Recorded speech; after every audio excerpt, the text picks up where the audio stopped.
बंडगर याच्या हत्या प्रकरणातील संशयित आरोपी सागर चौगुले यांना पत्नी निकिता चौगुले हिच्यासह कवठे महांकाळ पोलीस ठाण्याबाहेर विषारी द्रव्य प्राशन करून आत्महत्येचा प्रयत्न केलाय। या दोघांना देखील तातडीने मिरज शासकीय रुग्णालयामध्ये दाखल करण्यात आले। त्यांची प्रकृती सध्या स्थिर असल्याचंही कळतंय। वेदांत बंडगरच्या खून प्रकरणामध्ये सागर चौगुले हा तिसरा संशयित आरोपी आहे। दरम्यान याच प्रकरणात सहभागी नसताना चौगुले यांचं नाव विनाकारण घेतलं जात असल्याचा आरोप त्यांच्या नातेवाईकांनी केला आहे।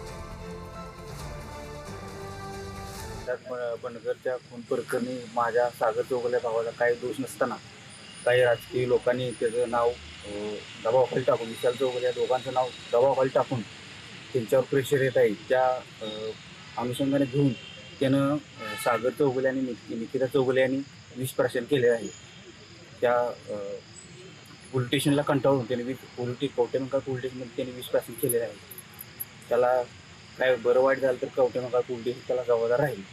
सागर चौगुले मळ्यात काम करत होता, पण संध्याकाळी पोलीस आली आणि तो असं केलं तसं केलं, मग त्याला धरून नेलं, जबाब घेऊन त्याला मारहाण करून सोडून दिलं आणि सकाळपर्यंत त्याचं नाव घातले, ते फरार झाला।